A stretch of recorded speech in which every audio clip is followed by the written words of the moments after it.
என் வாழ்க்கை என் கையில் என்று சொல்லிக்கொண்டு திரியாமல் நாம் இருக்க வேண்டும். நம் வாழ்க்கையை நாமாக நம் இஷ்டப்படி வாழ்வதற்கு நாம் நம்மை உருவாக்கி கொள்ளவில்லை. நம் சரீரத்தையோ நம் ஆவியையோ நம் ஆத்துமாவையோ நாம் உருவாக்கி கொள்ளவில்லை. எல்லாம் கர்த்தர் படைத்தது. நாம் வாழ்கிற இந்த பூமி கர்த்தர் படைத்தது. நாம் உண்ணும் உணவு கர்த்தர் கொடுத்தது. நம்முடைய பிதாவாகிய தேவனுடைய அன்பும் ஆண்டவராகிய இயேசு கிறிஸ்துவின் கிருபையும் சமாதானமும் உங்கள் அனைவரோடும் கூட என்றென்றைக்கும் இருப்பதாக. தலைப்பு: நான் உன்னை விட்டு விலகுவதும் இல்லை, உன்னை கைவிடுவதும் இல்லை. எஸ்ரா 10ஆம் அதிகாரம். மனம் திரும்புதல் கர்த்தருக்கு முன்பாக மிகவும் மேன்மையான காரியமாய் இருக்கிறது. கர்த்தர் மனிதனிடத்தில் விரும்புவது மனம் திரும்புதலை. அவர் எதிர்பார்ப்பது அதுதான். மனம் திரும்பி கர்த்தரை நேசித்து அவருக்கு கீழ்ப்படிய வேண்டும் என்பதே கர்த்தருடைய விருப்பமாய் இருக்கிறது. அது நம்மை காப்பதற்காக, கர்த்தரை காப்பதற்காக அல்ல. எஸ்ராவின் காலத்தில் ஜனங்கள் அந்நியரோடு கலந்து அவர்களோடு பெண் கொண்டும் பெண் கொடுத்தும் கர்த்தரிட்ட கட்டளையை மீறினார்கள். இதை தெரிந்த எஸ்ரா எருசலேமுக்கு திரும்பி வந்த பின்பு கர்த்தருடைய ஆலயத்திற்கு முன்பாக நின்று அழுது புலம்புகிறார். அங்கிருந்த பிரபுக்கள் சொல்லுகிறார்கள், அதனால் அவர் அங்கிருந்து புலம்பிக் கொண்டு இருக்கிறார். இப்படிப்பட்ட நிலையில் அங்கிருந்த செக்கனியா என்னும் ஒரு மனிதர் இருக்கிறார், லேவியர்களில் ஒருவர். அவர் வந்து எஸ்ராவை நோக்கி, எழுந்திரும். அவர் மிகவும் துக்கப்பட்டு கொண்டிருப்பதினால் அங்கு சகல ஜனங்களும், பெரிய கூட்ட ஜனங்கள், பிரபுக்கள் எல்லோரும் அங்கு தேவாலயத்திற்கு முன்பாக கூடிவிட்டார்கள், எஸ்ரா அழுது புலம்புவதை பார்த்து. அப்படி எல்லோரும் வந்து கூடிய பின்பு அங்கிருந்த ஜனங்களுக்கு முன்பாக செக்கனியா என்ன சொல்லுகிறார் என்றால், எஸ்ராவை எழுந்து நீர் பேசும் காரியங்களை, ஆக வேண்டிய காரியங்களை நாம் பார்ப்போம். துக்கப்பட்டு கொண்டிருப்பதினால் பலன் என்ன? நாம் அதற்கான பரிகாரத்தை செய்வோம். அதாவது பாவம் செய்து விட்டோம், அதை விட்டு விலக நாம் முயற்சி செய்வோம் என்று ஒரு காரியத்தை சொல்லுகிறார். அதாவது ஜனங்கள் எல்லோரிடமும் அவர்கள் கையடித்து கொடுக்கும்படியாக, சத்தியம் செய்யும்படியாக சொல்லுவோம். அவர்கள் அந்நிய ஸ்திரீகளை அவர்களிடமிருந்து அனுப்பிவிட வேண்டும். புறஜாதியாரின் பெண்களை கொண்டவர்கள் அவர்களை அனுப்பிவிட வேண்டும் என்று கர்த்தர் சொல்லுகிறார் என்று அனுப்பிவிட வேண்டும் என்று செக்கனியா எஸ்ராவிடம் சொல்லுகிறார். நீரே வந்து இந்த காரியங்களை நீர் ஏற்படுத்தி தர வேண்டும். இதை கண்டுபிடிக்க வேண்டும். எத்தனை ஜனங்கள் இருக்கிறார்கள் என்று கணக்கு பார்த்து அவர்களை எல்லாம் நாம் நீக்கி போட வேண்டும். அந்நிய பெண்களை நம்மிடமிருந்து நீக்கி போட வேண்டும் என்று சொல்லுகிறார். அதன்படி எஸ்ரா திடன் கொண்டு எழுந்திருந்து அவர் வந்து பார்க்கிறார். பிரபுக்களுடன் பேசுகிறார். அங்கிருந்த தலைவர்களும் பிரபுக்களும் எஸ்ராவினிடத்தில் சத்தியம் செய்து கொடுக்கிறார்கள். நாங்கள் எங்கள் அந்நிய பெண்களை நாங்கள் அனுப்பி விடுவோம். நாங்கள் ஜனங்களை விசாரிப்போம். அவர்களை கணக்கெடுத்து அந்நியர்களை எல்லாம் புறம்பே தள்ளிவிட்டு கர்த்தருக்கு பரிசுத்தமான ஜனமாய் நாங்கள் இருப்போம். தள்ளி விடுவோம். அந்த பெண்களை தள்ளி விடுவோம்.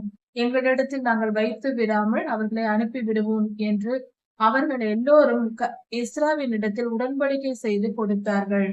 அதன் பின்பு எஸ்ரா எழுந்து காரியங்களை வாய்க்க பண்ணினார். இப்படியாக அவர் ஒரு குறிப்பிட்ட நாளை நியமித்து அந்த நாளில் எல்லோரும் வர வேண்டும், இஸ்ரவேலின் ஜனங்கள் வர வேண்டும் தேவாலயத்திற்கு முன்பாக என்று சொன்னார். அதன்படி எல்லா ஜனங்களும் அங்கிருந்து புறப்பட்டு வந்தார்கள். வந்து அநேகமான தலைவர்களும் பிரபுக்களும் அநேகமான ஜனங்கள் தேவாலயத்திற்கு முன்பாக கூடியிருந்தார்கள். அப்படி கூடியிருந்த பொழுது பெருமழை பெய்தது. பெரும் மழையினாலும் கர்த்தருடைய வார்த்தையினாலும் நடுங்கிக் கொண்டிருந்தார்கள். அதாவது கர்த்தர் இப்படிப்பட்ட கோபத்தை நாம் கோபமூட்டினோம், கர்த்தருடைய கோபத்துக்கு ஆளாகி இருக்கிறோம் என்ற நடுக்கமும் மழையின் கொடுமையினால், அதிகமான பெருமழையின் கொடுமையினாலும் நடுங்கிக் கொண்டு இருந்தார்கள். அப்பொழுது எஸ்ரா வந்து, நீங்கள் அந்நிய பெண்களை உங்களிடமிருந்து அனுப்பிவிடுங்கள், இதை உடனே செய்ய வேண்டும் என்று எஸ்ரா சொல்லுகிறார். அப்பொழுது அந்நிய இஸ்ரவேலின் ஜனங்களில் ஒருவர் எழுந்திருந்து, இது ஒரு நாளில் உடனே செய்யக்கூடிய காரியம் அல்ல. யார் யார் இப்படி திருமணம் செய்திருக்கிறார்கள், யார் யார் இப்படிப்பட்ட காரியங்களில் ஈடுபட்டிருக்கிறார்கள், எந்த ஊரிலிருந்து வந்தவர்கள், அந்நிய பெண்கள் யார் என்று கண்டுபிடித்து அதை கணக்கெடுத்து அதன் பின்பாகவே இப்படிப்பட்ட காரியத்தை நாம் செய்ய வேண்டும்.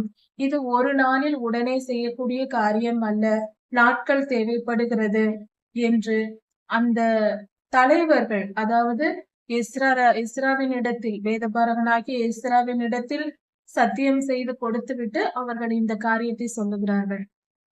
அதனால் கொஞ்சம் காலம் தேவைப்படுகிறது. இதை இந்த மழையிலும் இந்த இடத்தில் நிறுத்தி வைத்து இதை செய்துவிட முடியாது என்று சொல்லுகிறார். அதற்கு எஸ்ரா ஒப்புக்கொண்டு 2 தலைவர்களையும் 2 உதவியாளர்களையும் நியமிக்கிறார். இஸ்ரவேலில் அந்த ஜனங்களில் உள்ள அந்நிய பெண்களை யார் யார் என்று கணக்கெடுத்து அவர்களை அனுப்பி விடுவதற்கு. ஆனால் அங்கிருந்த இஸ்ரவேலர்கள் எஸ்ராவினிடத்தில் சத்தியம் செய்து கொடுக்கிறார்கள். நாங்கள் அப்படி செய்வோம், அவர்களை நாங்கள் அனுப்பி விடுவோம், நாங்கள் கர்த்தருக்கு பரிசுத்தமாய் இருப்போம் என்று அவர்கள் ஒப்புக்கொண்டு சத்தியம் செய்து கொடுத்துவிட்டு அன்றைய தினம் எல்லோரும் புறப்பட்டு போகிறார்கள். அதன் பின்பாக 10ஆம் மாதம் 1ஆம் தேதியிலே, அதாவது போன ஜனங்கள் எல்லோரும் அங்கே நியமிக்கப்பட்ட தலைவர்களால் கணக்கெடுத்துக் கொண்டிருக்கிறார்கள். எஸ்ராவும் பிரபுக்களும் தலைவர்களும் ஆகிய ஜனங்களிடத்தில் கணக்கெடுக்கிறார். யார் யார் எங்கெங்க இருக்கிறார்கள் என்று அவர்களை விசாரித்து அவர்கள் அந்நிய பெண்களை வெளியே அனுப்புவதற்கான அந்த காரியங்கள் நடைபெறுகிறது, விசாரணை நடக்கிறது. இது 10ஆம் மாதம் 1ஆம் தேதி தொடங்கி வருடத்தின் 1ஆம் மாதம் 1 தேதி வரைக்கும் இந்த காரியங்கள் நடைபெறுகிறது. முழுமையாக 3 மாதங்கள் இந்த காரியங்களை அவர்கள் செய்கிறார்கள். எஸ்ராவும் இந்த காரியத்தில் ஈடுபட்டு செய்கிறார்.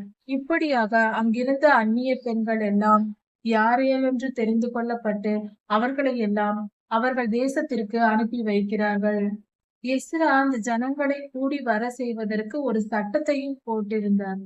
அதாவது யாரும் 3 நாளைக்குள்ள எருசலேமுக்குள் கூடி வரவில்லை என்றால் அவர்களுடைய வீடுகள், அவர்களுடைய பொன் பொருள்கள் ஜப்தி செய்யப்படும் என்று அவர் அறிவித்திருந்தார். அதனாலும் ஜனங்கள் எல்லாம் கூடி வந்திருக்கிறார்கள்.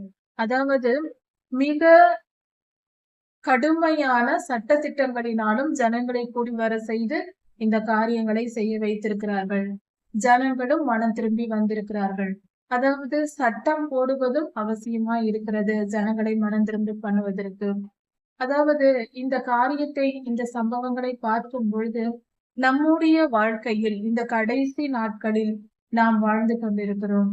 இந்த நேரத்தில் நாம் தெரிந்து கொள்ள வேண்டிய மிக மிக முக்கியமான காரியம் மனம் திரும்புதல். நம்மிடத்தில் இருக்கிற குற்றங்களை முதலில் ஆராய்ந்து அறிந்து கொள்ள வேண்டும். நம்முடைய வாழ்க்கையில் துன்பம் வருகிறது, துயரம் வருகிறது, பாடுகளாய் இருக்கிறது, கொடுமைகளாய் இருக்கிறது, வியாதியாய் இருக்கிறது, போராட்டமாய் இருக்கிறது என்றால் அதற்கு காரணம் என்ன என்பதை குறித்து நாம் முதலில் ஆராய்ந்து அறிய வேண்டும். அதன் ஆணி வேர் எங்கிருக்கிறது என்று பார்க்க வேண்டும். நாம் அடுத்தவர் மேல் பழி சொல்வதை விட்டுவிட வேண்டும். ஆதாமும் ஏவாளும் முதலில் பாவம் செய்த பொழுது அடுத்தவர்கள் மேல் பழி சொன்னார்கள். அதனால் ஆனதென்ன? ஒன்றும் இல்லை, சாபம்தான் பெற்றுக் கொண்டார்கள். கர்த்தரிடத்தில் மன்னிப்பு கிடைக்கவில்லை. நாம் முதலில் நம்மை நாம் கவனிக்க வேண்டும். நம்முடைய குற்றங்களும் நம்முடைய தவறுகளும் தான் நமக்கு நியாய தீர்ப்பை கொண்டு வருகிறது. அதனால் நம்மை நாம் ஆராய்ந்து பார்க்க வேண்டும். நமக்குள் என்ன பிரச்சனை இருக்கிறது, நாம் என்ன தவறு செய்து கொண்டிருக்கிறோம், எந்த காரியத்தில் கர்த்தருக்கு விரோதமான செயலை நாம் செய்கிறோம் என்று நம்மை நாம் நிதானித்துக் கொள்ள வேண்டும். எடுத்த உடனே நான் ஒரு பாவமும் செய்யாதவன் என்று சொல்லவே கூடாது. நம்மிடத்திலும் குற்றங்கள் இருக்கலாம், குறைகள் இருக்கலாம், பாவங்கள் இருக்கலாம். ஆராய்ந்து கர்த்தரிடத்தில் அறிந்து கொள்ள வேண்டும். கர்த்தரிடத்தில் ஜெபித்து ஆவியானவரின் உணர்த்துதலை பெற்றுக் கொள்ளலாம். கர்த்தரிடத்தில் நாம் கேட்டால் கர்த்தர் நமக்கு வெளிப்படுத்துவார். அந்த காரியங்களை தெரிந்து கொண்டு அதை நாம் விட்டு விலகும் பொழுது, அந்த பாவ காரியங்களை விட்டு விலகும் போது நமக்கு சமாதானம் கிடைக்கும். அந்த பிரச்சனைகளுக்கு முடிவுண்டாகும். அதனால் இந்த காரியத்தை குறித்து நாம் கவனம் உள்ளவர்களாய் இருந்து நம்முடைய வாழ்க்கையில் ஏற்படுகிற பிரச்சனைகளுக்கும் போராட்டங்களுக்கும் நம்முடைய பாவங்களே, நம்முடைய குற்றங்களே, கர்த்தருடைய வார்த்தையை மீறின செயல்களே காரணம் என்பதை மனதால் ஒப்புக்கொண்டு அறிக்கை செய்து மனம் திரும்புவோம். கர்த்தரை நாம் அண்டிக் கொள்வோம். அதற்கு முன்பாக நம் குற்றங்களை ஆராய்ந்து தெரிந்து கொள்வோம். இப்படி நாம் செய்வது நமக்கு விடுதலையையும், வெற்றியுள்ள வாழ்க்கையும், சமாதானமுள்ள வாழ்க்கையும் நமக்கு தரும். இப்படியாக இஸ்ரவேலர்களுக்கு எஸ்ரா சொன்னது போல அவர்கள் எல்லாவற்றையும் விட்டு மனம் திரும்பி அந்நிய ஸ்திரீகளை விட்டு விலகுவோம் என்று சத்தியம் செய்து கொடுத்தார்கள். அந்த வம்சத்தில் உள்ள அனைவரும் யார் யார் பாவம் செய்தார்கள் என்ற அட்டவணையும் அங்கு வேதத்தில் எஸ்ரா 10ஆம் அதிகாரத்தில் அந்நிய பெண்களை திருமணம் செய்தவர்கள் யார் என்ற அந்த அட்டவணையும் கொடுக்கப்பட்டிருக்கிறது. அவர்கள் எல்லோரும் மனம் திரும்பினார்கள். கர்த்தருடைய நியாய தீர்ப்பினால் தங்கள் சொந்த தேசத்தை விட்டு பாபிலோனில் சிறைப்பட்டு போனார்கள். அந்த பாடுகளின் நிமித்தம் அவர்கள் மனம் திரும்பினார்கள். கர்த்தர் நமக்கு நியாய தீர்ப்பை கொடுப்பது கூட நாம் மனம் திரும்ப பண்ணுவதற்காக தான்.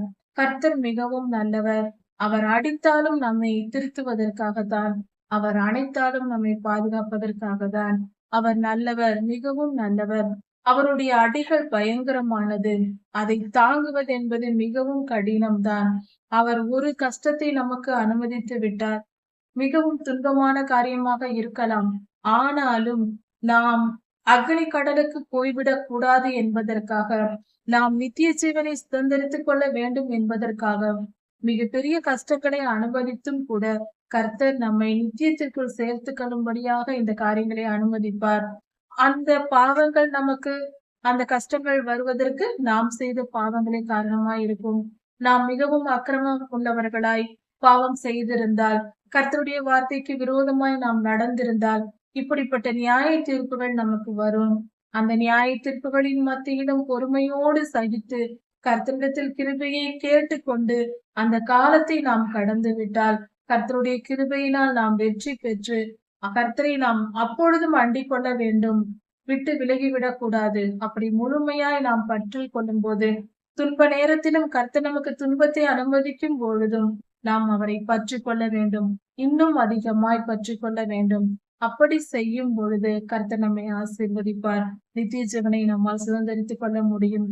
சிறு கஷ்டங்கள் வந்தவுடனே கர்த்தரை நோக்கி முறுமுறுக்க கூடாது. கர்த்தரை குறித்து குறை சொல்லிவிடக் கூடாது.